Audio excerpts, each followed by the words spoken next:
Yemqadi into yakuthi andikhawulezise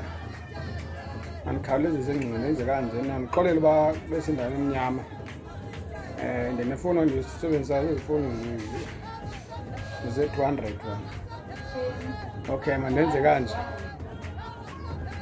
kanje Mqadi into yakuthi into ebalulekileyo kokuqala njengoba ndiqale ukuthi wena ungumntu uzazi ukuthi uyinhloboni yomuntu and uphila ubuphi ubomi, yebo, uzixelele ngantoni wena apha ebomini bakho okanye uzimisele entweni apha ebomini bakho.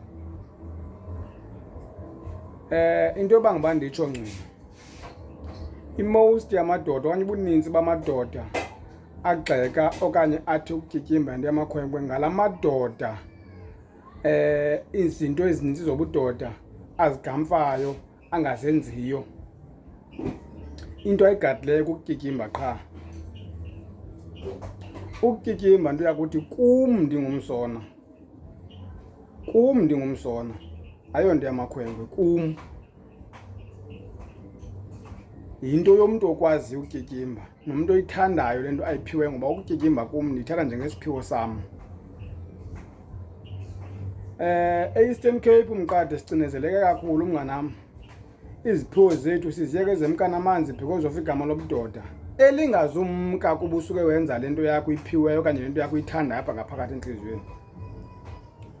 Zininzi iindlela esingahlonipha ngazo ubudoda esixakwe kukwenza ngazo. Umzekelo Mqadi, kwizinto esazixelelwa okanye kwizinto esizaziyo apha esidodeni, iziphoso ezininzi ezenziwa ngamadoda apha ngaphandle, ezibucayi, ezimasikizi, ezibambisa amazinyo, ezicikelela phantsi isidima sobudoda, ezenziwa ngabantu bathi ukutyikimba okwamakhwenkwe.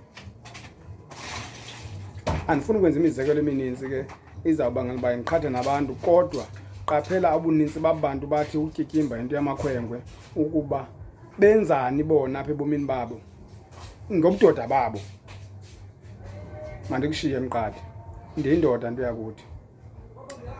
Amadoda axhentsayo okanye la madoda atyikimbayo kum ndithi phambili madoda ningasiyeki isiphiwo senu siwele phantsi semhlabeni apha. Umntu nomntu uphiliswa sisigqibo sakhe. Thatha isigqibo sakho kule nto uyifunayo wena wenze yona nto yakuthi igama lobudoda ulibeke ecaleni, uhloniphe nje isidoda wena. Into emele ukuyihlonipha sisidoda. Amagama okanye izinto ezithethwa ngabantu beke ecaleni. Mqadi ndendam ndento yakuthi ndifake emoyeni le nto ngaseke ndinde ndibe nemizekelo emininzi ezobangela ukuthi abantu bacacele ukuthi ukutyikimba ayonto yesikhwenkwe, yinto yesikhwenkwe. Xa ucinga uba yinto yesikhwenkwe wena, yinto yesikhwenkwe, asizukujika ingqondo yakho, asizukujika ingqondo yakho, ngoba zininzi izinto kwakuthiwe mabantu mabaziyeke ngoba bengena enantizeni abangaziyekiyo ezimasikizi. Kureyipha amadoda Mqadi, kureyipha amadoda Mqadi.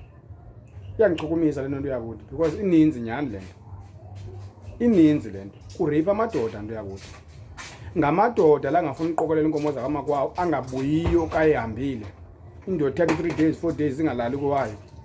Ngamadoda lawo. Siphi isidima sobudoda kuloo nto? Ngamadoda Mqadi la betha abantu bangomama apha ngaphandle. Siphi isidima sobudoda kuloo nto? Kodwa into abayigadileyo inye Mqadi, kukutyikimba. Uzijonge la madoda agade ukutyikimba okanye la athi ukutyikimba into yamakhwenkwe uba enzani apha ebomini bawo ngobudoda bawo. Enkosi ngqina.